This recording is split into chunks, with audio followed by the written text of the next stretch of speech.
ਸਤਿ ਸ਼੍ਰੀ ਅਕਾਲ। ਤੁਸੀਂ ਜੁੜੇ ਹੋਏ ਹੋ ਪੰਜਾਬੀ ਰੇਡੀਓ ਯੂਐਸਏ ਦੇ ਨਾਲ। ਸਤਿ ਸ਼੍ਰੀ ਅਕਾਲ। ਤੁਸੀਂ ਜੁੜੇ ਹੋਏ ਹੋ ਪੰਜਾਬੀ ਰੇਡੀਓ ਯੂਐਸਏ ਦੇ ਨਾਲ ਤੇ ਮੈਂ ਹਾਂ ਪ੍ਰਵੀਨ ਸ਼ਰਮਾ ਲੈ ਕੇ ਹਾਜ਼ਰ ਹਾਂ ਪ੍ਰੋਗਰਾਮ ਖਬਰ ਤੇ ਨਜ਼ਰ ਪ੍ਰੋਗਰਾਮ ਦੇ ਵਿੱਚ ਕਈ ਅਹਿਮ ਤੇ ਕਈ ਖਾਸ ਖਬਰਾਂ ਨੂੰ ਲੈ ਕੇ ਚਰਚਾ ਕਰਨ ਦੇ ਲਈ ਮੇਰੇ ਨਾਲ ਜੁੜ ਚੁੱਕੇ ਨੇ ਪੰਜਾਬ ਤੋਂ ਪੱਤਰਕਾਰ ਦੀਪਕ ਸ਼ਰਮਾ ਚਨਾਰਥਲ ਜੀ।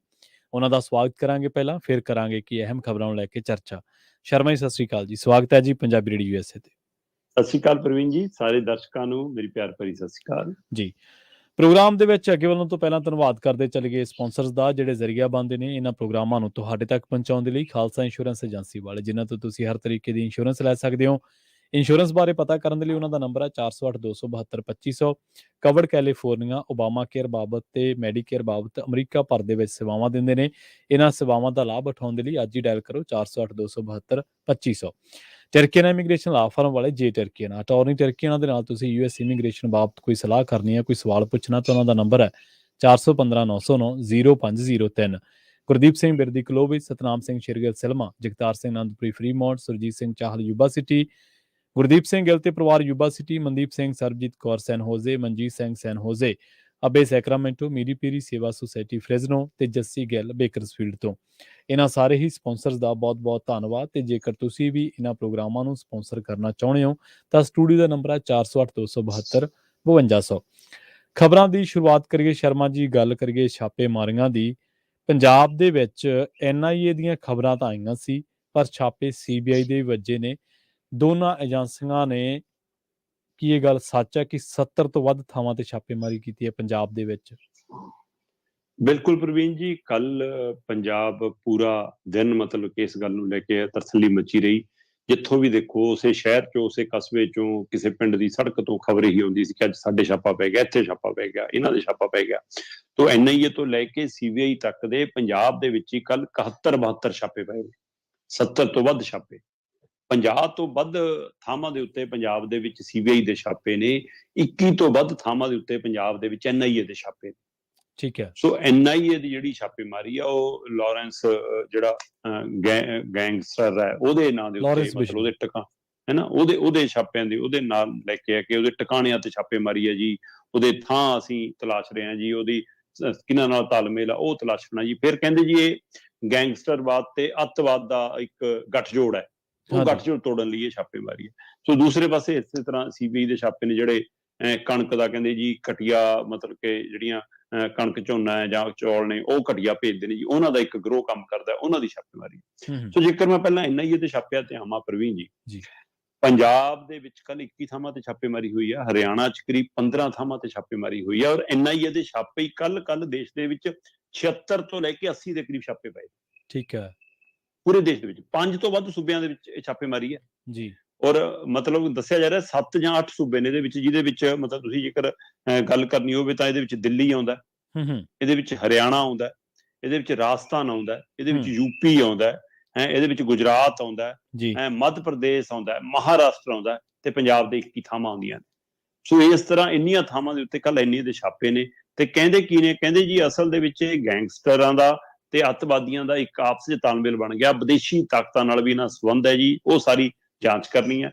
ਔਰ ਪ੍ਰਵੀਨ ਜੀ, NIA ਨੇ ਜਿੰਨੇ ਥਾਂ ਛਾਪੇਮਾਰੀ ਕੀਤੀ ਹੈ, ਉਹ ਬਾਅਦ ਚੋਂ ਹੀ ਪੁਲਿਸ ਨੂੰ ਪਤਾ ਲੱਗਿਆ। ਪਹਿਲਾਂ ਪੁਲਿਸ ਤੋਂ ਕੋਈ, ਮਤਲਬ ਜਿਵੇਂ ਆਪਾਂ ਪਿਛਲੇ ਦਿਨਾਂ ਤੋਂ ਗੱਲ ਕਰ ਰਹੇ ਹਾਂ ਕਿ ਹੁਣ ਕੇਂਦਰੀ ਏਜੰਸੀਆਂ ਡਾਇਰੈਕਟ ਕਿਤੇ ਵੀ ਜਾ ਸਕਦੀਆਂ, ਸੂਬੇ ਦੀ ਸਰਕਾਰ ਤੋਂ ਮਨਜ਼ੂਰੀ ਲੈਣ ਦੀ ਲੋੜ ਨਹੀਂ, ਪੁਲਿਸ ਥਾਣੇ ਦੇ ਮੁਲਾਜ਼ਮ ਨੂੰ ਨਾਲ ਲੈਣ ਦੀ ਲੋੜ ਨਹੀਂ, ਉਸ ਇਲਾਕੇ ਦੇ ਥਾਣੇ 'ਚ ਇਤਲਾਹ ਕਰਨ ਦੀ ਲੋੜ ਨਹੀਂ। ਸੋ ਉਸੇ ਤਰ੍ਹਾਂ ਹੋਇਆ ਕੱਲ। ਜ਼ਿਆਦਾਤਰ ਥਾਵਾਂ ਤੇ ਪਤਾ ਹੀ ਨਹੀਂ ਸੀ ਪੁਲਿਸ ਨੂੰ ਕਿ ਹਾਂ ਛਾਪਾ ਪੈ ਗਿਆ। ਸੋ ਇਹ ਛਾਪੇ ਪੰਜਾਬ ਦੇ ਵਿੱਚ ਜਦੋਂ ਪਏ ਨੇ ਤਾਂ ਉਹਦੇ ਵਿੱਚੋਂ ਹੁਣ ਬਰਾਮਦਗੀ ਦਿਖਾਈ ਜਾ ਰਹੀ ਹੈ ਕਿ 2.5 ਕਰੋੜ ਤੋਂ ਵੱਧ ਬਰਾਮਦ ਹੋ ਗਿਆ ਜੀ ਸਾਡੇ ਕੋਲ। 11 ਤੋਂ ਵੱਧ ਪਿਸਤੌਲ ਬਰਾਮਦ ਹੋ ਗਈ ਜੀ, ਗੋਲਾ ਸਿੱਕੀ ਬਰਾਮਦ ਹੋ ਗਿਆ ਜੀ। ਪੰਜਾਬ ਦੇ ਵਿੱਚ ਵੀ ਇਸੇ ਤਰ੍ਹਾਂ ਉਹ ਕਹਿੰਦੇ ਨੇ 21 ਥਾਵਾਂ ਤੇ ਛਾਪੇਮਾਰੀ ਕੀਤੀ, ਕਹਿੰਦੇ ਜੀ ਹਥਿਆਰ ਵੱਡੇ ਮਿਲੇ ਨੇ ਜੀ, ਨਾ ਮਤਲਬ ਕਿ ਦੂਸਰਾ ਅਸਲਾ ਜ਼ਿਆਦਾ ਮਿਲ ਗਿਆ ਜੀ ਖਾਸਾ, ਫਿਰ ਮੋਬਾਈਲ ਜੀ, ਫਿਰ ਕਾਗਜ਼ ਪੱਤਰ ਜੀ, ਮੋਬਾਈਲ ਜੀ, ਲੈਪਟਾਪ ਜੀ, ਕਿੰਨਾ ਕੁਛ ਅਸੀਂ ਕਬਜ਼ੇ 'ਚ ਲੈ ਲਿਆ। ਸੋ ਹੁਣ ਇਸ ਮਸਲੇ 'ਚ ਉਹ ਕਹਿ ਦਮ ਜਿਹੜਾ ਭਰ ਰਹੇ ਨੇ, ਉਹੀ ਭਰ ਰਹੇ ਨੇ ਕਿ 200 ਥਾਵਾਂ ਨਿਸ਼ਾਨੇ ਤੇ ਨੇ ਲਾਰੈਂਸ ਦੀਆਂ।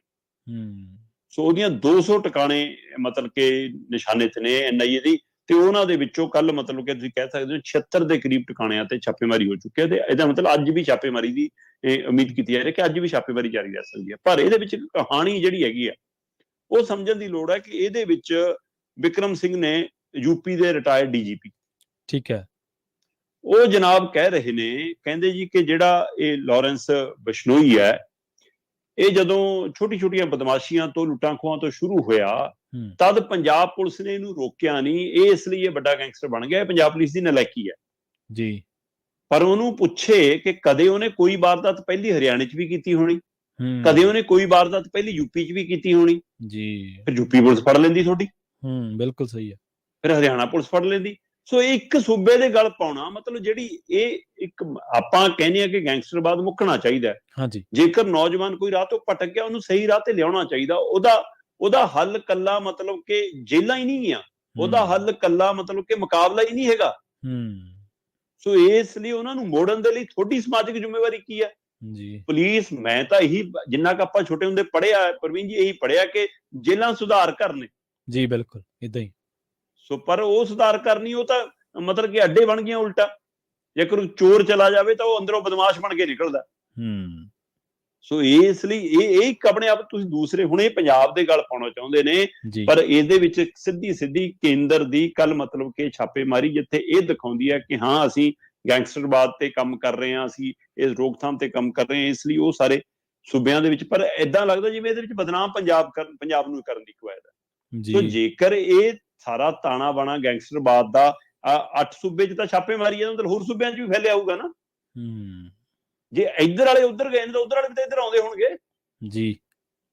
ਸੋ ਇਸ ਲਈ ਇਹ ਇੱਕ ਸਾਂਝਾ ਉਪਰਾਲਾ ਹੋਣਾ ਚਾਹੀਦਾ। ਇਹਦੇ ਵਿੱਚ ਛਾਪੇਮਾਰੀ ਮਾਰ ਕੇ ਡਰਾਉਣ ਦੀ ਕਵਾਇਦ ਜਿਹੜੀ ਹੁੰਦੀ ਹੈ, ਉਹਦੇ ਵਿੱਚ ਹੁੰਦਾ ਕੀ ਆ? ਹੁਣ ਮੁੱਖ ਬੰਦਾ ਤੁਹਾਡੇ ਹੱਥ ਨਹੀਂ ਆਉਣਾ, ਤੁਸੀਂ ਉਹਨਾਂ ਦੇ ਚਾਚੇ ਤਾਇਆਂ ਨੂੰ, ਤੁਸੀਂ ਉਹਨਾਂ ਦੇ ਭੈਣ ਭਰਾਵਾਂ ਨੂੰ, ਜਿਹੜਾ ਕੋਈ ਚਾਹੇ ਆਪਣੀ ਖੇਤੀ ਕਰਦਾ, ਚਾਹੇ ਦਿਹਾੜੀ ਕਰਦਾ, ਕੋਈ ਮਜ਼ਦੂਰੀ ਕਰਦਾ, ਇਹ ਥੋੜਾ ਕਿ ਸਾਰਾ ਟੱਬਰ ਨਾਲ ਲੱਗ ਗਿਆ। ਹਾਂ, ਇਹ ਜ਼ਰੂਰ ਹੁੰਦਾ ਹੈ ਕਿ ਕਿਤੇ ਨਾ ਕਿਤੇ, ਜੋ ਮੈਂ ਕਹਿੰਦੇ ਆ ਕਿ ਮਤਲਬ ਕਿ ਪਤਾ ਹੁੰਦਾ ਹੈ, ਪਰਿਵਾਰ ਪਹਿਲੇ ਦਿਨ ਤੋਂ ਜੇ ਪੈਰ ਨੱਪ ਦੇਵੇ, ਸਮਝਾ ਲਵੇ, ਜਾਂ ਮਾਂ ਜਿਵੇਂ ਕਹਿੰਦੇ ਕਿ ਜੇ ਮਾਂ ਗੱਲਾਂ ਲੁਕਾਉਣ ਦੀ ਬਜਾਏ ਪਿਓ ਨੂੰ ਦੱਸ ਦੇਵੇ ਤਾਂ ਸ਼ਾਇਦ ਇਹ ਦਿਨ ਨਾ ਆਉਣ ਦੇ, ਜਦੋਂ ਸ਼ੁਰੂਆਤੀ ਪਹਿਲੀ ਕੋਈ ਚੋਰੀ ਹੁੰਦੀ ਹੈ ਨਾ। ਸੋ ਇਸ ਲਈ ਉਹ ਮੌਕੇ ਦੀ ਨਜ਼ਾਕਤ ਨੂੰ ਸਮਝਦੇ ਬੇਸ਼ੱਕ ਕਹਿ ਸਕਦੇ ਹੋ, ਪਰ ਕੱਲ ਇੰਨੇ ਦੇ ਛਾਪਿਆਂ ਨੇ ਇਹ ਗੱਲ ਸਾਫ਼ ਕੀਤੀ ਹੈ ਕਿ ਕੇਂਦਰ ਦੀਆਂ ਏਜੰਸੀਆਂ ਜਿਸ ਕਦਰ ਲਗਾਤਾਰ ਛਾਪੇਮਾਰੀਆਂ ਕਰ ਰਹੀਆਂ ਨੇ, ਜਿਸ ਕਦਰ ਬਿਨਾਂ ਸੂਬਿਆਂ ਦੀ ਤਾਲਮੇਲ ਕੀਤਿਆਂ ਕਰ ਰਹੀਆਂ ਨੇ, ਇਹਦਾ ਮਤਲਬ ਕੇਂਦਰੀਕਰਨ ਦਾ ਹਵਾਲਾ ਦੇ ਰਹੀਆਂ ਨੇ ਕਿ ਹੁਣ ਪੁਲਿਸ ਨਾਕਾਮ ਨੇ, ਪੁਲਿਸ ਦੀ ਲੋੜ ਨਹੀਂ, ਸਿੱਧੀਆਂ ਸਾਡੀਆਂ ਏਜੰਸੀਆਂ ਕੰਮ ਕਰਦੀਆਂ। ਕਿਉਂਕਿ ਦੂਜੇ ਪਾਸੇ ਸੀਬੀਆਈ ਦੀ ਆਪਾਂ ਗੱਲ ਕਰ ਰਹੇ ਹਾਂ ਜੀ, ਕਿ ਕੱਲ ਸੀਬੀਆਈ ਵੀ ਪੰਜਾਬ 'ਚ 50 ਥਾਵਾਂ ਤੇ ਆਈ, ਔਰ 50 ਥਾਵਾਂ ਦੇ ਵਿੱਚੋਂ ਪ੍ਰਵੀਨ ਜੀ ਜ਼ਿਆਦਾਤਰ ਚੱਕੇ ਕੌਣ? ਠੀਕ ਹੈ, ਜੇਕਰ ਤੁਹਾਨੂੰ ਲੱਗਦਾ ਐਫਸੀਆਈ ਦੇ ਗੋਦਾਮਾਂ 'ਚ ਕੋਈ ਘਪਲਾ ਹੈ ਤਾਂ ਉਹ ਅਧਿਕਾਰਤ ਚੇਨ ਨਾ ਫੜੋ ਭਾਈ, ਤੁਸੀਂ ਅਧਿਕਾਰੀ ਤਾਇਨਾਤ ਕਰਦੇ ਹੋ ਜੀ। ਪਰ ਇੱਧਰ ਜਿਹੜਾ ਹੁਣ ਜਿਸ ਹਵਾਲੇ ਨਾਲ ਕਿਸਾਨ ਆਗੂਆਂ ਨੂੰ ਨਾਲ ਘੜੀਸਿਆ ਜਾ ਰਿਹਾ, ਅਸੀਂ ਨਹੀਂ ਕਹਿੰਦੇ ਕਿ ਸਾਰੇ ਗੋਦਾਮਾਂ ਵਾਲੇ ਸਹੀ ਹੋਣਗੇ, ਸਾਰੇ ਸੈਲਰਾਂ ਵਾਲੇ ਸਹੀ ਹੋਣਗੇ, ਪਰ ਇਹਦੇ ਵਿੱਚ ਕਿਤੇ ਨਾ ਕਿਤੇ ਉਹ ਮਨਸ਼ਾ ਖੜੀ ਹੈ। ਜਿੱਦਣ BBC ਤੇ ਛਾਪੇਮਾਰੀ ਹੋਈ ਸੀ, ਆਪਾਂ ਉਦੋਂ ਵੀ ਗੱਲ ਕੀਤੀ ਸੀ ਕਿ ਕੱਲਾ ਇਹ ਕੱਲੀ ਕੀ ਮੋਦੀ ਦੀ ਵੀਡੀਓਗ੍ਰਾਫੀ ਦਾ ਮਾਮਲਾ ਜਾਂ ਇਹਦੇ ਪਿੱਛੇ ਕਿਸਾਨ ਅੰਦੋਲਨ ਦੀ ਪੱਤਰਕਾਰੀ ਖੜੀ ਹੈ ਜੀ। ਸੋ ਉਸੇ ਤਰ੍ਹਾਂ ਇਹ ਸੀਬੀਆਈ ਦੇ ਛਾਪੇ ਜਿਹੜੇ ਐਫਸੀਆਈ ਦੇ ਗੋਦਾਮਾਂ ਤੇ ਪਏ, ਆੜਤੀਆਂ ਤੇ ਪਏ, ਕਿਸਾਨ ਆਗੂਆਂ ਤੇ ਪਏ, 50 ਟਿਕਾਣਿਆਂ ਤੇ ਛਾਪੇਮਾਰੀ ਹੋਈ ਹੈ। ਉਹਦੇ ਵਿੱਚ ਜਿਵੇਂ ਖੰਨੇ ਵਾਲਾ ਜਿਹੜਾ ਆੜਤ ਐਸੋਸੀਏਸ਼ਨ ਦਾ ਪ੍ਰਧਾਨ, ਉਹ ਆਮ ਆਦਮੀ ਪਾਰਟੀ ਦਾ ਲੀਡਰ ਵੀ ਹੈ ਜੀ। ਪਟਿਆਲੇ ਤੋਂ ਉਹਦੇ ਛਾਪੇਮਾਰੀ ਹੋਈ ਹੈ। ਇਸੇ ਤਰ੍ਹਾਂ ਲੱਖੋਵਾਲ ਹੋਰਾਂ ਦਾ ਪਰਿਵਾਰ ਹੈ ਨਾ, ਉਹਨਾਂ ਤੇ ਛਾਪੇਮਾਰੀ ਹੋਈ ਹੈ। ਸੋ ਇਸ ਲਈ ਰਾਜਨੀਤਿਕ ਤੌਰ ਤੇ ਨੇੜੇ ਵੀ ਰਹੇ ਨੇ, ਕਿਸੇ ਸਮੇਂ ਅਕਾਲੀਆਂ ਦੇ ਅਹੁਦੇ ਵੀ ਮਾਣੇ ਨੇ, ਹਨਾ। ਸੋ ਇਸ ਲਈ ਕੀ ਇਹ ਰਾਜਨੀਤਿਕ ਛਾਪੇਮਾਰੀ ਹੈ ਕਿ ਆਪ ਤੇ ਅਕਾਲੀ ਵਾਲਿਆਂ ਨੂੰ ਤੰਗ ਕਰਨਾ, ਕਿ ਇਹਦੇ ਪਿੱਛੇ ਇਹੀ ਜੀ ਕੋਈ ਮਨਸ਼ਾ ਵੀ ਕੰਮ ਕਰਦੀ ਹੈ?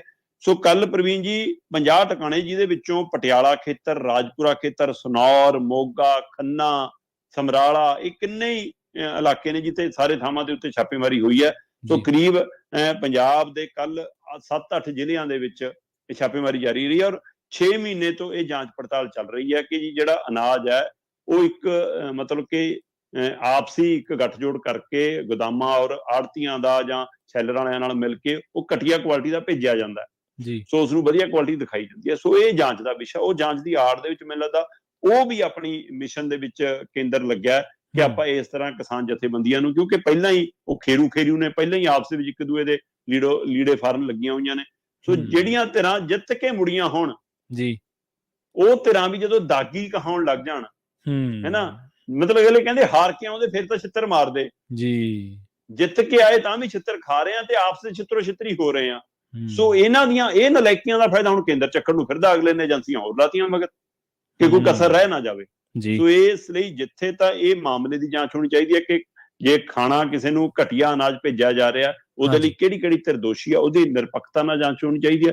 ਪਰ ਇਹਦੇ ਵਿੱਚ ਜਿਹੜੀ ਰਾਜਨੀਤੀ ਨਜ਼ਰ ਆਉਂਦੀ ਹੈ ਉਹੀ ਨਜ਼ਰ ਆਉਂਦੀ ਹੈ, ਚਾਹੇ NIA ਦੇ ਛਾਪੇ ਹੋਣ ਚਾਹੇ CBI ਦੇ ਛਾਪੇ ਹੋਣ, ਕਿ ਪੰਜਾਬ ਨੂੰ ਨਿਸ਼ਾਨੇ ਤੇ ਰੱਖੋ, ਪੰਜਾਬ ਦੀਆਂ ਨਾਮੀ ਹਸਤੀਆਂ ਨੂੰ ਨਿਸ਼ਾਨੇ ਤੇ ਰੱਖੋ, ਜਿਹੜੀਆਂ ਚਰਚਿਤ ਚਿਹਰੇ ਨੇ ਉਹਨਾਂ ਨੂੰ ਨਿਸ਼ਾਨੇ ਤੇ ਰੱਖੋ, ਤਾਂ ਕਿ ਉਹਨਾਂ ਦੀ ਬਦਨਾਮੀ ਦਾ ਗ੍ਰਾਫ ਬਣਿਆ ਰਹੇ, ਤਾਂ ਕਿ ਸਾਡੀ ਰਾਜਨੀਤੀ ਕੱਲ ਨੂੰ ਜੇ ਅਸੀਂ ਚਲਾਉਣੀ ਹੋਵੇ ਸਾਡੀ ਚੱਲ ਸਕੇ।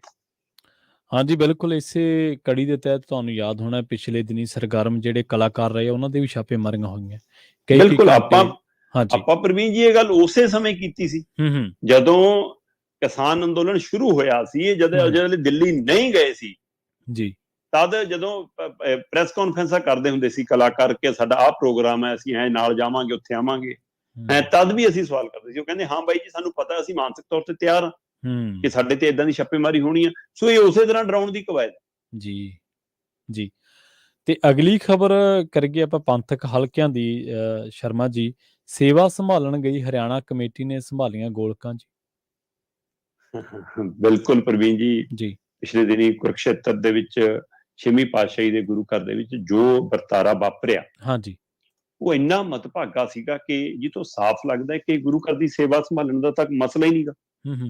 ਜੇ ਸੇਵਾ ਸੰਭਾਲਣ ਦਾ ਮਸਲਾ ਹੁੰਦਾ ਤਾਂ ਡਾਂਗੋ ਡਾਂਗੀ ਨਾ ਹੁੰਦੇ, ਫਿਰ ਤਾਂ ਕੋਈ ਵੀ ਜਾਂਦਾ ਸੰਗਤ ਵਾਂਗ ਪੰਗਤ 'ਚ ਲੱਗਦਾ, ਦਰਬਾਰ ਸਾਹਿਬ 'ਚ ਮੱਥਾ ਟੇਕਦਾ, ਤੇ ਭਾਂਡਿਆਂ ਦੀ ਸੇਵਾ ਕਰਨ ਵਾਲਾ ਭਾਂਡੇ ਸੇਵਾ ਸੰਭਾਲ ਲੈਂਦਾ, ਦਰੀਆਂ ਝਾੜਨ ਵਾਲੀ ਦਰੀਆਂ ਦੀ ਸੇਵਾ ਸੰਭਾਲ ਲੈਂਦਾ, ਝਾੜੂ ਮਾਰਨ ਵਾਲਾ ਝਾੜੂ ਦੀ ਸੇਵਾ ਸੰਭਾਲ ਲੈਂਦਾ, ਪਾਠ ਕਰਨ ਵਾਲਾ ਪਾਠ ਦੀ ਸੇਵਾ ਸੰਭਾਲ ਲੈਂਦਾ, ਜੇ ਸੇਵਾ ਸੰਭਾਲਣੀ ਹੁੰਦੀ। ਮੈਨੂੰ ਨਹੀਂ ਲੱਗਦਾ ਇਹ ਸੇਵਾ ਕਰਨ ਤੋਂ ਕੋਈ ਕਿਸੇ ਨੂੰ ਰੋਕਦਾ। ਹਾਂ, ਜਦੋਂ ਗੋਲਕ ਨੂੰ ਹੱਥ ਪਾਉਂਦੇ ਨੇ ਫਿਰ ਡਾਂਗੋ ਡਾਂਗੀ ਹੁੰਦੇ ਨੇ ਜੀ। ਸੋ ਮਸਲਾ ਤਾਂ ਗੋਲਕ ਸੰਭਾਲਣ ਦਾ, ਸੇਵਾ ਸੰਭਾਲਣ ਦਾ ਤਾਂ ਹੈ ਹੀ ਨਹੀਂ। ਤੁਸੀਂ ਚਾਹੇ 5 ਤੋਂ 6 ਗੁਰੂ ਘਰਾਂ ਦੀ ਕਹਿੰਦਾ ਜੀ ਹਰਿਆਣਾ ਕਮੇਟੀ ਅਸੀਂ ਸੇਵਾ ਸੰਭਾਲ ਲਈ, ਰਹਿੰਦੇ ਗੁਰੂ ਘਰਾਂ ਦੀ ਵੀ ਅਸੀਂ ਸੰਭਾਲ ਲੈਣੀ ਹੈ ਕਹਿੰਦੇ। ਸੋ 5 ਥਾਵਾਂ ਦੀ ਤੁਸੀਂ ਖਬਰ ਕੱਢ ਕੇ ਪੜ੍ਹ ਲਓ ਜਾਂ ਵੀਡੀਓ ਕੱਢ ਕੇ ਦੇਖ ਲਓ, ਇੱਕੋ ਗੱਲ ਹੈ ਕਿ ਕਮੇਟੀ ਆਈ ਜੀ, ਆਉਂਦੇ ਹੀ ਉਹਨਾਂ ਨੇ ਗੋਲਕਾਂ ਦੀਆਂ ਚਾਬੀਆਂ ਮੰਗੀਆਂ ਜੀ, ਉਹ ਨਹੀਂ ਦਿੱਤੀਆਂ ਜੀ, ਉਹਨਾਂ ਨੇ ਗੋਲਕਾਂ ਤੋੜ ਕੇ ਜੀ ਆਪਣੇ ਤਾਲੇ ਲਾ ਲਏ। ਤੇ ਫਿਰ ਗੁਰੂ ਘਰ ਦੀ ਸੇਵਾ ਸੰਭਾਲਣ ਆਏ ਸੀ ਕਿ ਗੋਲਕਾਂ ਸੰਭਾਲਣ ਆਏ ਸੀ ਜੀ? ਪ੍ਰਵੀਨ ਜੀ, ਇੱਕ ਲੜਾਈ ਚੱਲ ਰਹੀ ਹੈ, ਜਿੱਥੇ ਜਿੱਥੇ ਸਿੱਖ ਭਾਈਚਾਰਾ ਬੈਠਾ, ਜਿੱਥੇ ਜਿੱਥੇ ਨਾਨਕ ਨਾਮ ਲੇਵਾ ਸੰਗਤ ਬੈਠੀ ਹੈ, ਜਿੱਥੇ ਜਿੱਥੇ ਗੁਰੂ ਗ੍ਰੰਥ ਸਾਹਿਬ ਦੇ ਵਿੱਚ ਆਸਥਾ ਰੱਖਣ ਵਾਲੇ ਲੋਕ ਬੈਠੇ ਨੇ, ਉਹਨਾਂ ਸਾਰਿਆਂ ਦੇ ਅੰਦਰ ਇੱਕ ਜੰਗ, ਇੱਕ ਦਵੰਦ ਚੱਲ ਰਿਹਾ ਕਿ ਬੇਅਦਬੀ ਵਰਗੇ ਕਾਰੇ ਕਿਵੇਂ ਵਾਪਰ ਜਾਂਦੇ ਨੇ ਸਾਡੇ ਮੁਲਕ 'ਚ, ਤੇ ਉਹ ਬੇਅਦਬੀ ਦਾ ਇਨਸਾਫ ਭਾਲਣ ਦੇ ਲਈ ਕਦੇ ਸਰਕਾਰਾਂ ਕੰਨੀ, ਕਦੇ ਸ਼੍ਰੋਮਣੀ ਕਮੇਟੀ ਕੰਨੀ, ਕਦੇ ਕੇਂਦਰ ਕੰਨੀ, ਕਦੇ ਸੂਬਿਆਂ ਕੰਨੀ, ਕਦੇ ਅਦਾਲਤਾਂ ਕੰਨੀ ਦੇਖ ਰਹੇ ਨੇ ਜੀ। ਪਰ ਮੇਰਾ ਮੰਨਣਾ ਇਹ ਹੈ ਕਿ ਜਿਹੜੇ ਬੇਅਦਬੀ ਦੇ ਮਾਮਲੇ ਹੁਣ ਤੱਕ ਚੱਲ ਰਹੇ ਨੇ, ਉਹਨਾਂ ਦੇ ਵਿੱਚ ਆਹ ਗੁਰੂ ਘਰਾਂ ਦੀ ਸੇਵਾ ਸੰਭਾਲਣ ਲੱਗੇ ਜਿਹੜੇ ਚੁਣੇ ਹੋਏ ਨੁਮਾਇੰਦਿਆਂ ਨੇ, ਚਾਹੇ ਉਹ ਸਰਕਾਰ ਦੀ ਹਰਿਆਣਾ ਦੀ ਬਣਾਈ ਕਮੇਟੀ ਆ, ਚਾਹੇ ਪੰਜਾਬ ਦੀ SGPC ਵਾਲੀ ਕਮੇਟੀ ਆ, ਇਸ ਕਮੇਟੀ ਦੇ ਨੁਮਾਇੰਦਿਆਂ ਦਾ ਵੀ ਇੱਕ ਪਰਚਾ ਸ਼ਾਮਲ ਕਰ ਲੈਣਾ ਚਾਹੀਦਾ ਕਿ ਭਾਈ ਤੁਸੀਂ ਵੀ ਬੇਅਦਬੀ ਕਰ ਰਹੇ ਹੋ। ਜੋ ਉੱਥੇ ਹੋਇਆ ਕੁਰਕਸ਼ੇਤਰ ਦੇ ਵਿੱਚ ਕਿ ਗੁਰੂ ਗ੍ਰੰਥ ਸਾਹਿਬ ਦੀ ਹਾਜ਼ਰੀ ਦੇ ਵਿੱਚ ਕੀਰਤਨ ਚੱਲਦਿਆਂ ਦੌਰਾਨ ਨਾਅਰੇਬਾਜ਼ੀ, ਅਰਦਾਸ ਹੁੰਦਿਆਂ ਧੱਕਾ ਮੁੱਕੀ, ਲੱਤਾਂ, ਗਾਲਾਂ, ਬਾਦੀ ਦੇ ਵਿੱਚ ਪੁਲਿਸ ਅੰਦਰ, ਕਈਆਂ ਨੇ ਜਰਾਬਾਂ, ਕਈਆਂ ਨੇ ਬੂਟ, ਉਹ ਸਾਰਾ ਕੁਝ। ਸੋ ਕੀ ਇਹ ਬੇਅਦਬੀ ਨਹੀਂ ਜੀ? ਗੁਰੂ ਗ੍ਰੰਥ ਸਾਹਿਬ ਕੰਨੀ ਪਿੱਠ ਕਰਕੇ ਤੁਸੀਂ ਆਪਸ ਵਿੱਚ ਲੜ ਰਹੇ ਹੋ, ਕੀ ਇਹ ਬੇਅਦਬੀ ਨਹੀਂ? ਤੇ ਅਸੀਂ ਫਿਰ ਕਿਵੇਂ ਆਸ ਕਰਾਂਗੇ ਕਿ ਦੂਜੇ ਲੋਕ ਸਤਿਕਾਰ ਕਰਨ? ਸੋ ਇੱਥੇ ਆਪ ਤੁਸੀਂ ਉਦਾਹਰਨ ਬਣਨਾ, ਜਿਨ੍ਹਾਂ ਨੂੰ ਅਸੀਂ ਕਹਿ ਰਹੇ ਹਾਂ ਕਿ ਇਹ ਸਾਡੇ ਨੁਮਾਇੰਦੇ ਨੇ, ਜਿਨ੍ਹਾਂ ਨੇ ਸੇਵਾ ਸੰਭਾਲਣੀ ਹੈ, ਉਹ ਕੁੱਕੜਾਂ ਵਾਂਗ ਲੜਦੇ ਨੇ ਜੀ। ਇਹ ਚੌਧਰ ਦੀ ਲੜਾਈ ਹੈ। ਚਾਹੇ ਕੈਨੇਡਾ, ਅਮਰੀਕਾ ਵਰਗੇ ਹੋਰ ਮੁਲਕਾਂ 'ਚ ਅਸੀਂ ਕਈ ਗੁਰੂ ਘਰਾਂ 'ਚ ਦੇਖਦੇ ਸੀ, ਤਦ ਕਿਹਾ ਜਾਂਦਾ ਸੀ ਕਿ ਜੀ ਉਹ ਕੱਚੇ ਚਲੇ ਗਏ ਜੀ ਇੱਥੋਂ ਇਸ ਲਈ ਹੈ। ਭਾਈ ਤੁਸੀਂ ਤਾਂ ਪੱਕ ਗਏ ਇੰਨੇ ਸਾਲਾਂ ਦੇ, ਤੁਸੀਂ ਕਿਉਂ ਲੜਦੇ ਹੋ ਫਿਰ? ਸੋ ਇਸ ਲਈ ਕੱਲ ਵੀ ਨਾਢਾ ਸਾਹਿਬ ਗੁਰਦੁਆਰੇ ਪਹੁੰਚੀ ਹਰਿਆਣਾ ਕਮੇਟੀ। ਹੁਣ ਦਾਦੂਵਾਲ ਦੀ ਕਰਮਜੀਤ ਮਹੰਤ ਨਾਲ ਜਾਰੀ ਵੀ ਪੈ ਗਈ, ਹੁਣ ਇਕੱਠੇ ਹੋ ਗਏ, ਹੁਣ ਇਕੱਠੇ ਨੇ, ਕੱਲ ਇਕੱਠੇ ਸੀ ਉੱਥੇ, ਇਕੱਠੇ ਆਏ, ਸੇਵਾ ਸੰਭਾਲ ਲਈ। ਦੋ ਹੀ ਕੰਮ ਹੁੰਦੇ ਨੇ ਜਾ ਕੇ, ਇੱਕ ਗੋਲਕ ਨੂੰ ਤਾਲਾ ਲਾਇਆ ਪਹਿਲਾਂ, ਤੇ ਇੱਕ ਜਿੱਥੇ ਦਫ਼ਤਰ 'ਚ ਰਜਿਸਟਰ ਪਏ ਨੇ ਉਹ ਦਫ਼ਤਰ ਦੇ ਰਜਿਸਟਰ ਸੰਭਾਲੇ, ਹੋਰ ਸੇਵਾ ਕੋਈ ਨਹੀਂ।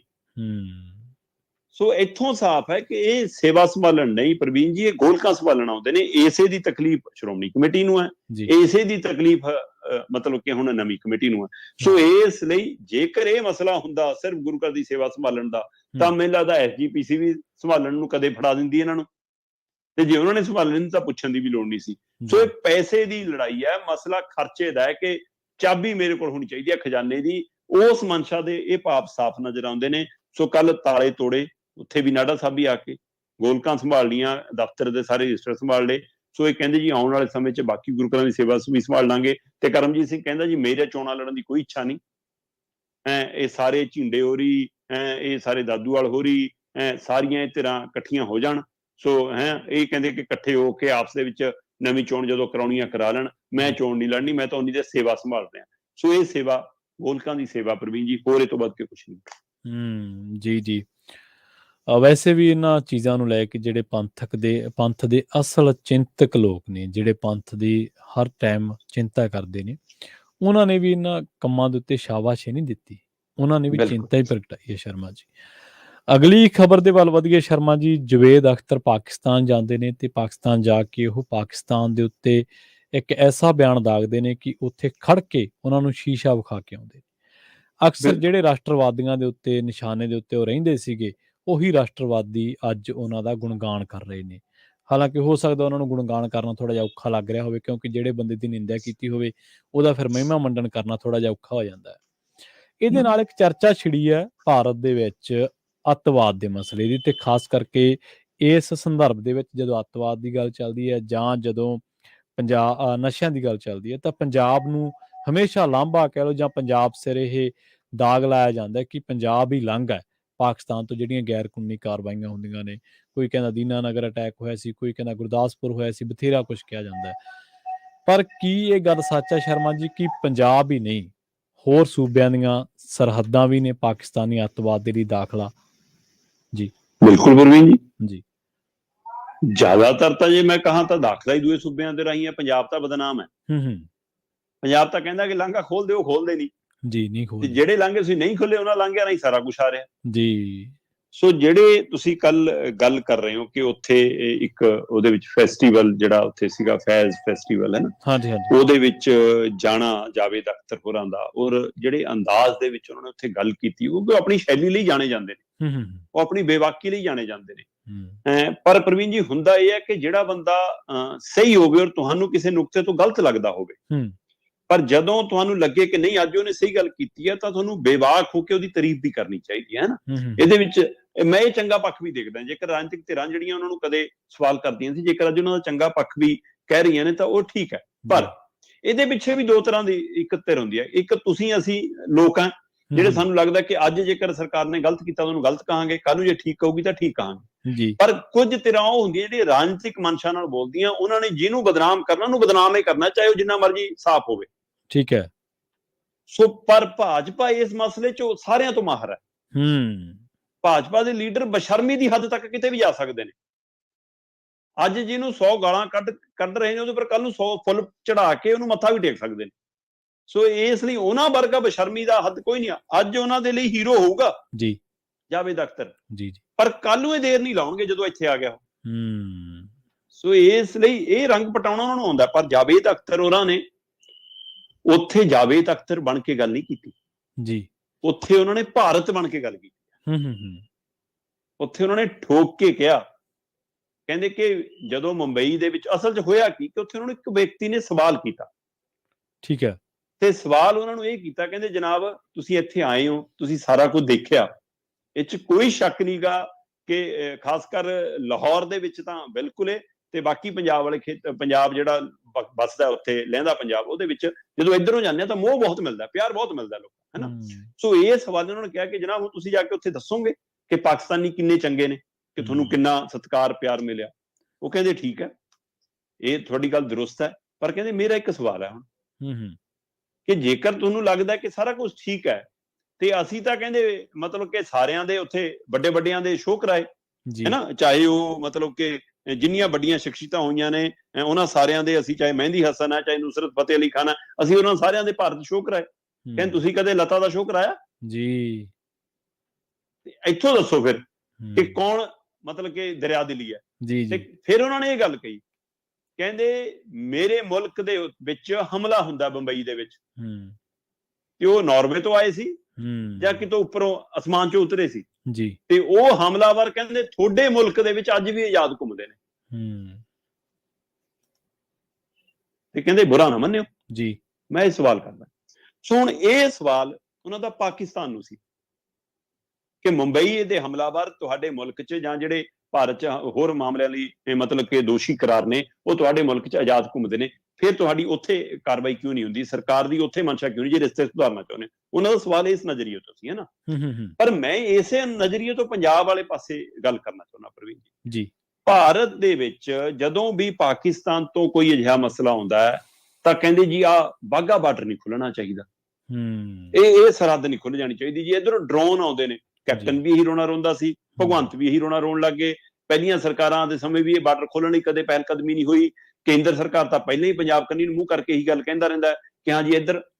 ਸੋ ਸਵਾਲ ਫਿਰ ਮੇਰਾ ਉਸੇ ਮਤਲਬ ਕਿ ਜਾਵੇਦ ਅਖਤਰ ਜੀ ਦੇ ਹਵਾਲੇ ਨਾਲ ਇਹ ਸਵਾਲ ਹੈ ਕਿ ਉਹ ਕਹਿੰਦੇ ਮੁੰਬਈ ਹਮਲਾ ਹੋਇਆ ਪਾਕਿਸਤਾਨ ਵਾਲਿਆਂ ਨੇ ਕੀਤਾ, ਠੀਕ ਹੈ। ਕੀ ਮੁੰਬਈ ਹਮਲਾਵਰ ਇਸੇ ਰਸਤੇ ਆਏ ਸੀ? ਕੀ ਉਹ ਪੰਜਾਬ ਵਾਲੇ ਪਾਸਿਓਂ ਲੰਘ ਕੇ ਗਏ ਨੇ? ਜੀ। ਜੇ ਉਹ ਉਧਰੋਂ ਆਏ ਨੇ, ਸਮੁੰਦਰੀ ਰਸਤੇ ਆਏ ਨੇ, ਫਿਰ ਇਹਦਾ ਲੰਘਾ ਤਾਂ ਉਧਰ ਹੈਗਾ, ਫਿਰ ਪੰਜਾਬ ਬਦਨਾਮ ਕਿਉਂ? ਹੋਰ ਛੱਡੋ ਪ੍ਰਵੀਨ ਜੀ, ਤੁਹਾਡੇ ਧਿਆਨ 'ਚ ਹੋਣਾ ਕਿ ਸਮੇਂ-ਸਮੇਂ ਪਾਕਿਸਤਾਨ ਵਾਲੇ ਸਾਡੇ ਜਿਹੜੇ ਮੱਛੀਆਂ ਫੜਨ ਵਾਲੇ ਨੇ, ਕੋਈ ਕਿਸ਼ਤੀ ਉਧਰ ਚਲੀ ਗਈ, ਕਦੇ ਮੱਛੀਆਂ ਫੜਨ ਵਾਲੇ ਉਧਰ ਚਲੇ ਗਏ, ਕਈ ਕੁਛ ਹੋਰ ਚਲੇ ਗਏ, ਉਹ ਬੰਦਿਆਂ ਨੂੰ ਫਿਰ ਛੱਡਦੀਆਂ ਨੇ। ਉਹ ਕੀ ਇੱਧਰ ਵਾਲੇ ਮਤਲਬ ਕਿ ਸਾਡੇ ਇੱਧਰ ਜਿਹੜਾ ਵਾਘਾ ਬਾਰਡਰ ਹੈ ਜਾਂ ਹਸੈਣੀ ਵਾਲਾ ਬਾਰਡਰ ਹੈ, ਕੀ ਇਸ ਰਸਤੇ ਮੱਛੀਆਂ ਫੜਨ ਵਾਲੇ ਲੰਘ ਜਾਂਦੇ ਨੇ ਉਧਰ? ਸਹੀ, ਬਿਲਕੁਲ। ਉਹ ਜਾਂਦੇ ਕਿਹੜੇ ਰਸਤਿਆਂ 'ਚੋਂ ਨੇ? ਤੇ ਤੁਸੀਂ ਛੱਡ ਕੇ ਇੱਧਰੋਂ ਦਿਖਾਉਣਾ ਇਹ ਚਾਹੁੰਦੇ ਹੋ। ਸੋ ਇਸ ਲਈ ਤਸਵੀਰ ਸਮਝਣ ਦੀ ਲੋੜ ਹੈ। ਇੱਕ ਹੋਰ ਛੱਡੋ, ਇਹ ਤੋਂ ਵੀ ਵੱਡੀ ਗੱਲ, ਪਿਛਲੇ ਦਿਨੀ ਇੱਕ ਕੁੜੀ ਮਤਲਬ ਪਾਕਿਸਤਾਨ ਦੀ ਇੱਕ ਬੱਚੀ ਆ, ਉਹ ਤੇ ਉਸ ਕੁੜੀ ਨੂੰ ਭਾਰਤ ਦੇ ਇੱਕ ਮੁੰਡੇ ਨਾਲ ਇਸ਼ਕ ਹੋ ਗਿਆ ਜੀ, ਤੇ ਉਹ ਮੁੰਡਾ ਯੂਪੀ ਦਾ ਰਹਿਣ ਵਾਲਾ, ਠੀਕ ਹੈ, ਉਹ ਹਿੰਦੂ ਪਰਿਵਾਰ ਦਾ ਮੁੰਡਾ, ਤੇ ਬਕਾਇਦਾ ਤੌਰ ਤੇ ਉਹ ਇਸ਼ਕ ਇਸ ਤਰ੍ਹਾਂ ਪ੍ਰਵਾਨ ਚੜਿਆ ਕਿ ਕੁੜੀ ਕਹਿੰਦੀ ਵਿਆਹ ਵੀ ਤੇਰੇ ਨਾਲ ਕਰਾਉਣਾ ਤੇ ਮੈਂ ਤੇਰੇ ਕੋਲ ਆਉਣਾ, ਠੀਕ ਹੈ। ਹੁਣ ਤੁਸੀਂ ਇੱਕ ਸਧਾਰਨ ਕੁੜੀ ਪਾਕਿਸਤਾਨ ਦੇ ਪਾਸਪੋਰਟ ਤੇ ਨੇਪਾਲ ਪਹੁੰਚਦੀ ਹੈ ਜੀ, ਤੇ ਉਹ ਮੁੰਡਾ ਉਹਨੂੰ ਨੇਪਾਲ ਲੈਣ ਜਾਂਦਾ ਹੈ, ਠੀਕ ਹੈ। ਉਹ ਨੇਪਾਲ ਤੋਂ ਉਹਨੂੰ ਲੈ ਕੇ ਆਪਣੇ ਯੂਪੀ ਆ ਜਾਂਦਾ ਹੈ, ਕਮਰਾ ਕਿਰਾਏ ਤੇ ਲੈਂਦੇ ਨੇ ਜੀ, ਦੋਏ ਜਣੇ ਵਿਆਹ ਕਰਾਉਂਦੇ ਨੇ, ਹਿੰਦੂ ਰੀਤੀ ਰਿਵਾਜ ਨਾਲ ਰਹਿਣਾ ਸ਼ੁਰੂ ਕਰ ਦਿੰਦੇ ਨੇ, ਦਸਤਾਵੇਜ਼ ਕੁੜੀ ਦੇ ਇੱਥੇ ਦੇ ਬਣ ਜਾਂਦੇ ਨੇ, ਪਾਸਪੋਰਟ ਅਪਲਾਈ ਕਰਨ ਦੀ ਤਿਆਰੀ ਹੋ ਜਾਂਦੀ ਆ ਜੀ, ਸ਼ਾਇਦ ਅਪਲਾਈ ਕਰ ਵੀ ਦਿੱਤਾ ਸੀ ਮੇਰਾ ਖਿਆਲ ਹੈ ਨਾ। ਸੋ ਉਹ ਸਾਰਾ ਕੁਝ ਹੋ ਜਾਂਦਾ, ਪਰ ਇੱਕ ਦਿਨ ਗਵਾਂਢੀ ਉਸ ਕੁੜੀ ਨੂੰ ਨਵਾਜ਼ ਪੜ੍ਹਦੇ ਦੇਖ ਲੈਂਦੇ ਨੇ। ਅੱਛਾ।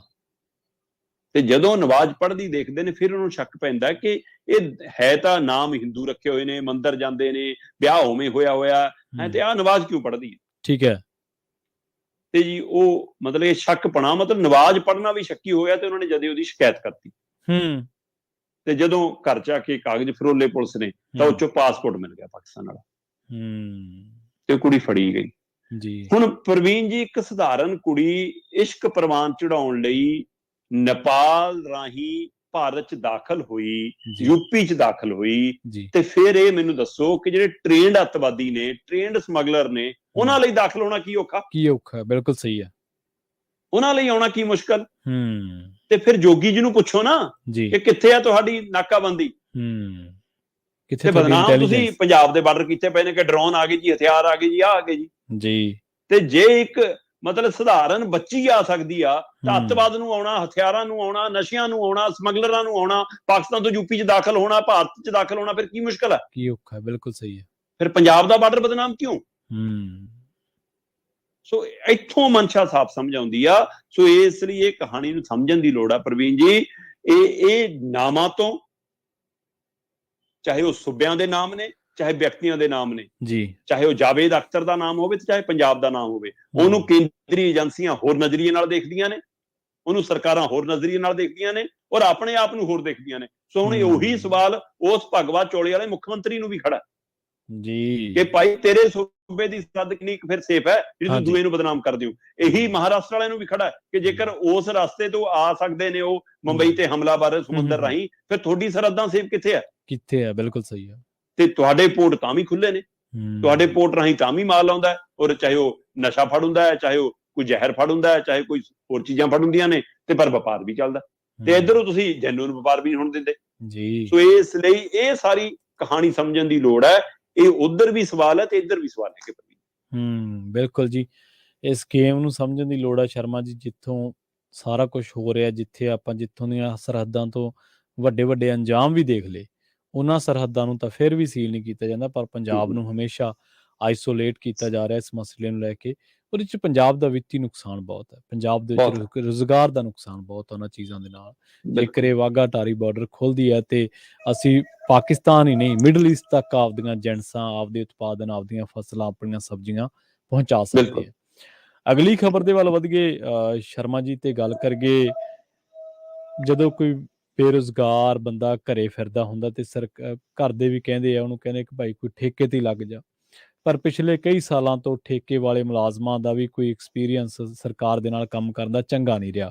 ਜਿੰਨੀ ਕੁ ਦਫ਼ਤਰਾਂ 'ਚ ਹਾਜ਼ਰੀ ਲਾਉਣੀ ਪੈਂਦੀ ਹੈ, ਉਨੀ ਕੁ ਹਾਜ਼ਰੀ ਧਰਨੇ ਤੇ ਵੀ ਲਾਉਣੀ ਪੈਂਦੀ ਹੈ, ਕਿਉਂਕਿ ਹੱਕ ਹਕੂਕ ਲੈਣੇ ਪੈਂਦੇ ਆ। ਪਰ ਕੀ ਇਹ ਗੱਲ ਸੱਚ ਹੈ ਸ਼ਰਮਾ ਜੀ ਕਿ ਪੰਜਾਬ ਕੈਬਨਿਟ ਨੇ ਕੱਚੇ ਮੁਲਾਜ਼ਮਾਂ ਨੂੰ ਪੱਕੇ ਕਰਨ ਦਾ ਫੈਸਲਾ ਲਿਆ? ਜੇਕਰ ਇਹ ਫੈਸਲਾ ਹੈ ਤਾਂ ਜਿਹੜੇ ਲੋਕ ਸੇਵਾ ਕਰ ਰਹੇ ਨੇ ਸਰਕਾਰੀ ਮਹਿਕਮਿਆਂ ਦੇ ਵਿੱਚ, ਚਲੋ ਹਰ ਤਰ੍ਹਾਂ ਦੇ ਲੋਕ ਨੇ, ਪਰ ਫਿਰ ਵੀ ਸਰਕਾਰਾਂ ਦੇ ਖਿਲਾਫੀ ਫਰਜ਼ ਹੁੰਦੇ ਨੇ ਕਿ ਕੰਟਰੈਕਟ ਜਦੋਂ ਪੂਰਾ ਹੋ ਜਾਂਦਾ ਤਾਂ ਉਹਨੂੰ ਰੈਗੂਲਰ ਕੀਤਾ ਜਾਣਾ ਚਾਹੀਦਾ ਹੈ। ਇਹ ਇੱਕ ਰੁਜ਼ਗਾਰ ਦੀ ਚਾਹ ਰੱਖਣ ਵਾਲੇ ਹਰ ਬੰਦੇ ਦੀ ਇੱਕ ਮਨਸ਼ਾ ਹੁੰਦੀ ਹੈ ਕਿ ਮੈਂ ਸਰਕਾਰੀ ਅਦਾਰੇ, ਸਰਕਾਰੀ ਮਹਿਕਮੇ ਦੇ ਵਿੱਚ ਫਿੱਟ ਹੋ ਜਾਵਾਂ। ਪ੍ਰਵੀਨ ਜੀ, ਬਿਲਕੁਲ ਗੱਲ ਦਰੁਸਤ ਹੈ ਕਿ ਕੱਲ ਪੰਜਾਬ ਕੈਬਨਿਟ ਦੀ ਬੈਠਕ ਸੀ ਜੀ। ਉਸ ਬੈਠਕ ਦੇ ਵਿੱਚ ਕਈ ਅਹਿਮ ਫੈਸਲੇ ਹੋਏ। ਮੁੱਖ ਮੰਤਰੀ ਭਗਵੰਤ ਮਾਨ ਹੋਰਾਂ ਦੀ ਅਗਵਾਈ 'ਚ ਬੈਠਕ ਹੁੰਦੀ ਹੈ। ਠੀਕ ਹੈ। ਉਸ ਬੈਠਕ ਦੇ ਵਿੱਚ ਬਜਟ ਸੈਸ਼ਨ ਨੂੰ ਲੈ ਕੇ ਵੀ ਤਰੀਕਾਂ ਦਾ ਐਲਾਨ ਹੁੰਦਾ ਹੈ ਕਿ 3 ਮਾਰਚ ਨੂੰ ਸ਼ੁਰੂ ਹੋਏਗਾ ਬਜਟ ਸੈਸ਼ਨ, 10 ਤਰੀਕ ਨੂੰ ਬਜਟ ਪੇਸ਼ ਕੀਤਾ ਜਾਏਗਾ। ਜੀ। ਸੋ ਉਹਦੀ ਸਾਰੀ ਉਹ ਕਵਾਇਦ ਮਤਲਬ ਕਿ ਫਾਈਨਲ ਰੂਪ ਦੇ ਦਿੱਤਾ ਗਿਆ। ਹੁਣ ਰਾਜਪਾਲ ਤੋਂ ਮਨਜ਼ੂਰੀ ਲੈ ਕੇ ਉਹ ਬਜਟ ਸੈਸ਼ਨ ਸ਼ੁਰੂ ਹੋ ਜਾਣਾ। ਇਸੇ ਦੇ ਵਿੱਚ ਕੱਚੇ ਮੁਲਾਜ਼ਮਾਂ ਨੂੰ ਪੱਕੇ ਕਰਨ ਦੀ ਤਜਵੀਜ਼ ਤੇ ਵੀ ਮੋਹਰ ਲਾਈ ਗਈ ਹੈ। ਠੀਕ ਹੈ। ਉਹਦੇ ਵਿੱਚ ਕਿਹਾ ਗਿਆ ਕਿ 10 ਸਾਲ ਤੋਂ ਜਿਹੜੇ ਕਿਸੇ ਵੀ ਤਰ੍ਹਾਂ ਦੇ ਨਾਲ ਸਰਕਾਰ ਨਾਲ ਜੁੜੇ ਨੇ, ਸਰਕਾਰ ਦੇ ਵਿਭਾਗ ਨਾਲ ਜੁੜੇ ਨੇ, ਪਿਛਲੇ 10 ਸਾਲਾਂ ਤੋਂ ਕਿਸੇ ਵੀ ਟਰਮ ਦੇ ਤਹਿਤ ਕੰਮ ਕਰ ਰਹੇ ਨੇ, ਉਹਨਾਂ ਮੁਲਾਜ਼ਮਾਂ ਨੂੰ ਅਸੀਂ ਪੱਕੇ ਕਰਾਂਗੇ ਜੀ। ਇਹਦੇ ਵਿੱਚ ਤੁਸੀਂ ਇਹ ਦੇਖੋ ਕਿ ਚਾਹੇ ਤਾਂ ਉਹ ਐਡਹੌਕ ਵਾਲੇ ਹੋਣ, ਚਾਹੇ ਉਹ ਡੇਲੀ ਬੇਸ ਵਾਲੇ ਹੋਣ, ਚਾਹੇ ਉਹ ਕੰਟਰੈਕਟ ਵਾਲੇ ਹੋਣ, ਚਾਹੇ ਵਰਕ ਚਾਰजेस ਵਾਲੇ ਹੋਣ, ਚਾਹੇ ਆਰਜੀ ਮੁਲਾਜ਼ਮ ਹੋਣ। ਠੀਕ ਹੈ। ਜੇਕਰ ਉਹਨਾਂ ਦਾ 10 ਸਾਲ ਦਾ ਸਰਕਲ ਹੈਗਾ ਤਦ ਉਹਨਾਂ ਨੂੰ ਪੱਕੇ ਕਰਨ ਦੇ ਇਹ ਫਾਰਮੂਲਿਆਂ ਤਹਿਤ ਵੱਖੋ-ਵੱਖ ਤਜਵੀਜ਼ ਤਹਿਤ ਆਪਾਂ ਪਹਿਲਾਂ ਵੀ ਗੱਲ ਕਰਦੇ ਰਹੇ ਕਿ ਉਹਨਾਂ ਨੂੰ ਵਿਭਾਗ ਵਾਈਜ਼, ਉਹਨਾਂ ਦੇ ਕੰਟਰੈਕਟ ਵਾਈਜ਼ ਵੱਖਰੇ ਬਣਾਉਣੇ ਪੈਣਗੇ ਤਾਂ ਕਿ ਜੇਕਰ ਇੱਕ ਮਾਮਲੇ 'ਚ ਕਿਸੇ ਨੇ ਕੋਈ ਚੈਲੰਜ ਕਰਤਾ ਤਾਂ ਬਾਕੀਆਂ ਦਾ ਨਾ ਰੁਕ ਜਾਵੇ। ਸੋ ਇਹ ਲੰਮੇ ਸਮੇਂ ਤੋਂ ਸਬ ਕਮੇਟੀਆਂ ਬਣਾ ਕੇ, ਕਮੇਟੀਆਂ ਬਣਾ ਕੇ ਉਹਦੇ ਲਈ ਸਾਰੀ ਤਿਆਰੀ ਚੱਲ ਰਹੀ। ਸੋ ਉਹਨੂੰ ਮੈਨੂੰ ਲੱਗਦਾ ਹੁਣ ਅਮਲੀ ਰੂਪ ਦੇ ਲਿਆ ਸਰਕਾਰ ਨੇ। ਸੋ ਉਸ ਮਾਮਲੇ 'ਚ ਕਿ ਕੱਲ ਨੂੰ ਕਾਨੂੰਨੀ ਕੋਈ ਪਹਿਲੂ ਆਉਂਦਾ ਤਾਂ ਜਿਹੜੇ ਵਿਭਾਗ ਨੂੰ ਹੋਵੇ ਉਸੇ ਵਿਭਾਗ ਤੱਕ ਅਸਰ ਰਹੇ, ਸਾਰਿਆਂ ਤੇ ਨਾ ਜਾਵੇ। ਇਸ ਲਈ ਹੁਣ ਅੰਦਾਜ਼ਾ ਹੈ ਕਿ 15,000 ਮੁਲਾਜ਼ਮ ਇਸ ਦੇ ਨਾਲ ਰਾਹਤ ਮਹਿਸੂਸ ਕਰੇਗਾ, ਪੱਕੇ ਹੋਣ ਦਾ ਰਾਹ ਖੁੱਲਦਾ ਜੀ। ਸੋ ਇਸ ਲਈ ਇਹ ਸਾਰੇ 14,417 ਮੁਲਾਜ਼ਮ ਦੱਸੇ ਜਾ ਰਹੇ ਨੇ ਪ੍ਰਵੀਨ ਜੀ, ਜਿਹੜੇ ਐਡਹੌਕ ਵਾਲੇ ਨੇ, ਕੰਟਰੈਕਟ ਵਾਲੇ ਨੇ, ਡੇਲੀ ਬੇਸ ਵਾਲੇ ਨੇ, ਵਰਕ ਚਾਰजेस ਵਾਲੇ ਨੇ ਜਾਂ ਆਰਜੀ ਮੁਲਾਜ਼ਮ ਨੇ। ਇਹਨਾਂ 14,417 ਮੁਲਾਜ਼ਮਾਂ ਨੂੰ ਜਿਹੜੇ 10 ਸਾਲਾਂ ਚੋਂ ਇਸ ਸਰਕਲ 'ਚ ਨੇ, ਉਹਨਾਂ ਨੂੰ ਪੱਕੀ ਰਾਹਤ ਮਿਲ ਜਾਣੀ। ਪਰ ਕੈਬਨਿਟ ਦੀ ਫੈਸਲਾ ਹੋ ਗਿਆ ਜੀ। ਅੱਜ ਅਖਬਾਰਾਂ 'ਚ, ਟੀਵੀ ਚੈਨਲਾਂ ਤੇ ਖਬਰ ਨਸਰ ਹੋ ਗਈ, ਆਪਾਂ ਚਰਚਾ ਕਰ ਰਹੇ ਹਾਂ ਜੀ। ਕੱਲ ਨੂੰ ਇਸ਼ਤਿਹਾਰ ਜਾਰੀ ਹੋ ਜਾਣੇ ਆ। ਖਬਰਾਂ ਦੇ ਬਰਾਬਰ ਕੱਲ ਨੂੰ ਇਸ਼ਤਿਹਾਰ ਅਖਬਾਰਾਂ 'ਚ ਫੁੱਲ ਪੇਜ, ਟੀਵੀਆਂ ਤੇ ਪੱਟੀਆਂ ਜੀ। ਫਿਰ ਮੁੰਬਈ ਦੇ 에ਅਰਪੋਰਟ ਤੱਕ ਦੇ ਉੱਥੇ ਬੋਰਡ ਲੱਗ ਜਾਣੇ ਆ, ਹੈਨਾ। ਦਿੱਲੀ 'ਚ ਬੋਰਡ ਲੱਗ ਜਾਣੇ ਆ, ਹੋਰ ਸੂਬਿਆਂ 'ਚ ਅਖਬਾਰਾਂ 'ਚ ਇਸ਼ਤਿਹਾਰ ਚਲਾ ਜਾਣਾ। ਬਸ ਮੇਰੀ ਫਿਕਰਮੰਦੀ ਇੰਨੀ ਕਾ ਪ੍ਰਵੀਨ ਜੀ ਕਿ ਸਰਕਾਰ ਨੂੰ ਜਿਹੜੀ ਭੁੱਲਣ ਦੀ ਬਿਮਾਰੀ ਆ, ਠੀਕ ਹੈ, ਕਿਤੇ ਆਪਣਾ ਹੀ ਫੈਸਲਾ ਕਰਕੇ ਨਾ ਭੁੱਲ ਜਾਵੇ। ਕਿਉਂਕਿ ਜੀਰਾ ਸ਼ਰਾਬ ਫੈਕਟਰੀ ਬੰਦ ਕਰਨ ਦਾ ਐਲਾਨ ਕੀਤਾ ਸੀ ਮੁੱਖ ਮੰਤਰੀ ਸਾਹਿਬ ਨੇ, ਉਹ ਭੁੱਲ ਗਏ। ਪੁਰਾਣੀ ਪੈਨਸ਼ਨ ਬਹਾਲ ਕਰਨ ਦਾ ਐਲਾਨ ਕੀਤਾ ਸੀ, ਉਹ ਭੁੱਲ ਗਏ ਨੋਟੀਫਿਕੇਸ਼ਨ ਜਾਰੀ ਕਰਨਾ ਜੀ। ਹੋਰ ਛੱਡੋ, ਮੁਲਾਜ਼ਮਾਂ ਨੂੰ ਨਿਯੁਕਤੀ ਪੱਤਰ ਦੇਤੇ ਇਹਨਾਂ ਨੇ, ਠੀਕ ਹੈ, ਕਿ ਆਹ ਭਾਈ ਤੁਸੀਂ, ਤੁਹਾਡੀ ਨੌਕਰੀ ਪੱਕੀ ਹੋ ਗਈ। ਤੇ ਉਹਨਾਂ ਨੇ ਜਿੱਥੇ ਕੰਮ ਕਰਦੇ ਸੀ ਉੱਥੇ ਕੰਮ ਛੱਡਤੇ ਤੇ ਉਹਨਾਂ ਨੂੰ ਅਲਾਟ ਹੀ ਨਹੀਂ ਹੋਏ ਹਾਲ ਤੱਕ ਸਟੇਸ਼ਨ ਕੇ ਜਾਣਾ ਕਿੱਥੇ ਹੈ ਜੀ। ਅੱਛਾ, ਜਦੋਂ ਕਿ 2 ਹਫ਼ਤਿਆਂ 'ਚ ਅਲਾਟਮੈਂਟ ਹੋਣੀ ਹੁੰਦੀ ਹੈ, ਉਹ ਮਹੀਨਾ ਹੋ ਚੱਲਿਆ। ਸੋ ਸਰਕਾਰ ਏਦਾਂ ਭੁੱਲ ਜਾਂਦੀ ਆ। ਸੋ ਇਸ ਲਈ ਹੁਣ ਇੱਥੇ ਵੀ 14,417 ਮੁਲਾਜ਼ਮਾਂ ਦਾ ਐਲਾਨ ਇਸ਼ਤਿਹਾਰਾਂ 'ਚ ਨਾ ਰਹਿ ਜਾਵੇ, ਕਿਤੇ ਅਖਬਾਰੀ ਨਾ ਰਹਿ ਜਾਵੇ, ਕਿਤੇ ਕਾਗਜ਼ਾਂ 'ਚ ਨਾ ਰਹਿ ਜਾਵੇ। ਉਹਨਾਂ ਲਈ ਕਦੋਂ ਤੋਂ ਇਹ ਸਹੀ ਮਹੀਨੇ 'ਚ ਲੱਗੂਗਾ, ਉਹਦਾ ਨੋਟੀਫਿਕੇਸ਼ਨ ਜਾਰੀ ਕਰਨਾ ਤੇ ਉਸ ਨੂੰ ਵਿਭਾਗੀ ਤੌਰ ਤੇ ਅਮਲੀ ਜਾਮਾ ਪਹਿਨਾਉਣਾ, ਉਹ ਵੀ ਯਾਦ ਰੱਖਣ, ਨਹੀਂ ਦਵਾਈ ਵਧਾ ਲੈਣ ਜੇਕਰ ਭੁੱਲਣ ਵਾਲੀ ਬਿਮਾਰੀ ਜ਼ਿਆਦਾ ਵੱਧਦੀ ਹੈ ਸਰਕਾਰ ਜੀ। ਤੇ ਜਾਂਦਿਆਂ ਦੀ ਗੱਲ ਕਰੀਏ ਸ਼ਰਮਾ ਜੀ, ਹੋਟਲਾਂ ਦੀ, ਪੰਜਾਬ ਦੇ 70% ਹੋਟਲ ਹੁਣ ਨਹੀਂ ਰਹਿਣਗੇ ਹੋਟਲ। ਇਹਨਾਂ ਦਾ ਕੋਈ ਬਦਲਿਆ ਜਾ ਰਿਹਾ ਜਾਂ ਇਹਨਾਂ ਨੂੰ ਕੋਈ ਲਾਇਬ੍ਰੇਰੀਆਂ ਦੇ ਵਿੱਚ ਤਬਦੀਲ ਕਰੂਗੀ ਸਰਕਾਰ? ਪ੍ਰਵੀਨ ਜੀ, ਸਰਕਾਰ ਨੇ ਕਿਹਾ ਸੀਗਾ ਕਿ ਅਸੀਂ ਰੁਜ਼ਗਾਰ ਦੇਵਾਂਗੇ ਜੀ, ਨਵੇਂ ਰੁਜ਼ਗਾਰ ਦੇ ਰਾਹ ਖੋਲਾਂਗੇ। ਤੇ ਸਰਕਾਰ ਨੇ ਇਹ ਵੀ ਕਿਹਾ ਸੀ ਕਿ ਪੰਜਾਬ ਦੇ ਵਿੱਚ ਨਵਾਂ ਉਦਯੋਗ ਆਊਗਾ। ਹੁਣ ਰੁਜ਼ਗਾਰ ਖੋਣ ਵਾਲੇ ਦੇਣ ਵਾਲੇ ਕਹਿੰਦੇ ਰੁਜ਼ਗਾਰ ਖੋਈ ਜਾਂਦੇ ਨੇ।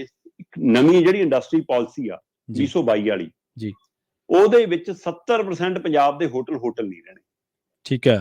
ਪਹਿਲਾਂ ਤਾਂ ਨਵੀਂ ਇੰਡਸਟਰੀ ਪਾਲਿਸੀ ਦੇ ਹਵਾਲੇ ਨਾਲ ਪਿਛਲੇ ਦਿਨੀ ਇੰਡਸਟਰੀਲਿਸਟ ਰੋਏ ਕਿ ਬਾਈ ਜੀ ਤੁਸੀਂ ਨਵਿਆਂ ਨੂੰ ਰਾਹਤ ਦੇ ਰਹੇ ਹੋ ਕਿ ਯੂਨਿਟ ਵੀ 5 ਰੁਪਏ, ਸਾਨੂੰ 5.5 ਜਿਹੜੀ 9 ਨੂੰ ਪੈਣੀ ਹੈ। ਉਹਨਾਂ ਦੇ ਜੇਕਰ ਉਹ ਲੇਬਰ ਵੀ ਰੱਖਦੇ ਨੇ ਤਾਂ ਉਹਨਾਂ ਲਈ ਵੀ ਰਾਹਤ ਹੈ। ਬੀਬੀ ਰੱਖੋਗੇ ਤਾਂ 4000 ਮਹੀਨਾ ਸਰਕਾਰ ਦਊਗੀ, ਬੰਦਾ ਰੱਖੋਗੇ 3000 ਰੁਪਇਆ ਮਹੀਨਾ ਸਰਕਾਰ ਦਊਗੀ, ਬਾਕੀ ਤਨਖਾਹ ਤੁਸੀਂ ਦੇਣੀ। ਕਹਿੰਦੇ ਜਿਹੜੀ ਪੁਰਾਣੀ ਇੰਡਸਟਰੀ ਉਹ ਤੋਂ ਸਾਰੀਆਂ ਸਹੂਲਤਾਂ ਵਾਪਸ ਲੈ ਰਹੀਆਂ, ਫਿਰ ਅਸੀਂ ਭੱਜਾਂਗੇ, ਅਸੀਂ ਬੰਦੇ ਕਰਾਂਗੇ ਕਹਿੰਦੇ ਫਿਰ।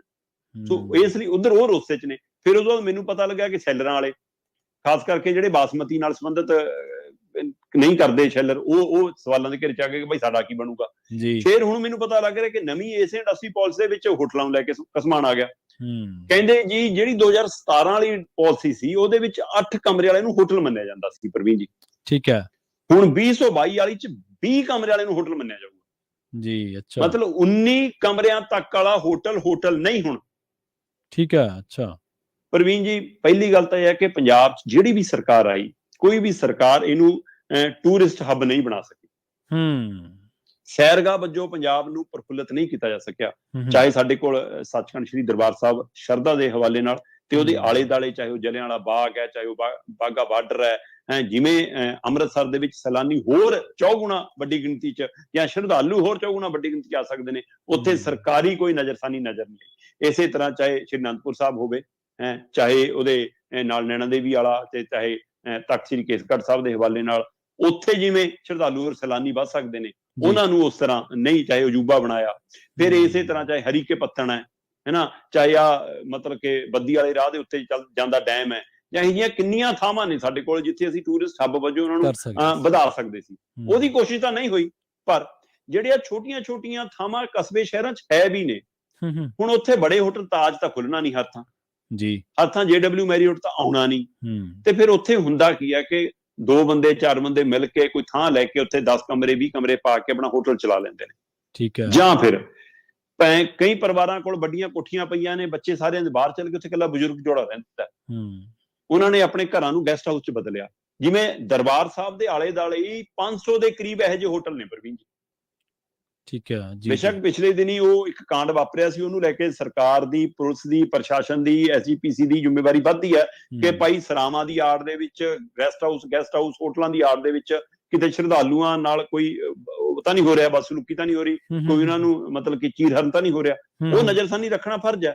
ਪਰ ਇਹ ਤਾਂ ਨਹੀਂ ਕਿ ਸਾਰੇ ਇਹੋ ਜਿਹੇ ਨੇ। ਹੁਣ ਪ੍ਰਵੀਨ ਜੀ, ਜਦੋਂ ਕੋਈ ਤੁਹਾਡੇ ਸਾਡੇ ਵਰਗਾ ਬੰਦਾ ਕਿਸੇ ਸ਼ਹਿਰ 'ਚ ਕੰਮ ਜਾਂਦਾ ਤਾਂ ਅਸੀਂ ਰਹਿਣ ਲਈ ਸਸਤੀ ਥਾਂ ਭਾਲਦੇ ਹਾਂ ਕਿ ਭਾਈ 200 400 500 700 ਰੁਪਏ ਤੱਕ ਵਾਲਾ ਕੋਈ ਕਮਰਾ ਮਿਲ ਜਾਵੇ। ਪਰ ਜਿੱਥੇ ਗੱਲ 1000 ਦੀ ਆ ਜਾਵੇ, ਉੱਥੇ ਸਾਨੂੰ ਲੱਗਦਾ 1000 ਰੁਪਈਆ, ਫਿਰ ਆਪਾਂ ਕੋਈ ਰਿਸ਼ਤੇਦਾਰ, ਕੋਈ ਮਿੱਤਰ ਸੱਜਣ ਦਾ ਘਰ ਲੱਭਦੇ ਜੀ।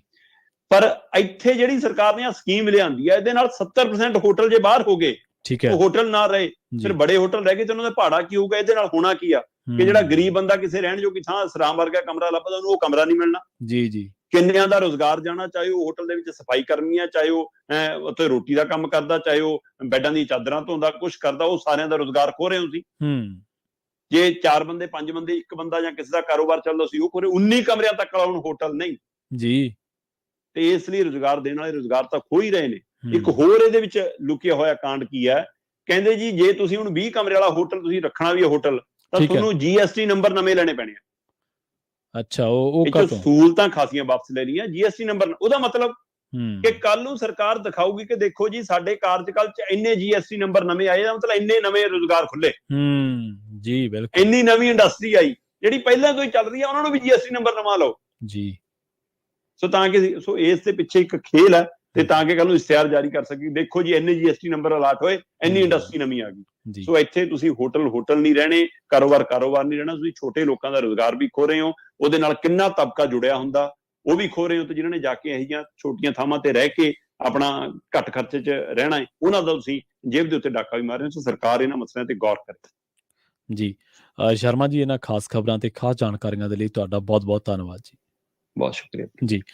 ਪ੍ਰੋਗਰਾਮ ਖਬਰ ਤੇ ਨਜ਼ਰ ਨੂੰ ਆਪਾਂ ਇੱਥੇ ਹੀ ਸਮਾਪਤ ਕਰਾਂਗੇ। ਪ੍ਰੋਗਰਾਮ ਦੇ ਵਿੱਚ ਆਪਾਂ ਕਈ ਅਹਿਮ ਤੇ ਕਈ ਖਾਸ ਖਬਰਾਂ ਨੂੰ ਲੈ ਕੇ ਚਰਚਾ ਕੀਤੀ। ਗੱਲ ਪੰਜਾਬ ਦੇ ਹੋਟਲਾਂ ਦੀ ਕਰ ਰਹੇ ਸੀ। ਇਸ ਤੋਂ ਪਹਿਲਾਂ ਕੈਬਨਿਟ ਨੇ ਕੱਚੇ ਮੁਲਾਜ਼ਮਾਂ ਨੂੰ ਪੱਕੇ ਕਰਨ ਦਾ ਫੈਸਲਾ ਲਿਆ, ਤੇ ਹੋਰ ਸੂਬਿਆਂ ਦੀਆਂ ਜਿਹੜੀਆਂ ਸਰਹੱਦਾਂ ਰਾਹੀਂ ਪਾਕਿਸਤਾਨੀ ਅੱਤਵਾਦ ਨੂੰ ਸ਼ਹਿ ਮਿਲਦੀ ਹੈ ਜਾਂ ਉੱਥੋਂ ਦਾਖਲਾ ਹੁੰਦਾ, ਤੇ ਹਰਿਆਣਾ ਕਮੇਟੀ ਦੀ ਗੱਲ, ਤੇ ਉਸ ਤੋਂ ਪਹਿਲਾਂ ਪੰਜਾਬ ਦੇ ਵਿੱਚ NIA ਤੇ CBI ਦੇ ਛਾਪਿਆਂ ਦੀ ਗੱਲ ਕੀਤੀ ਹੈ।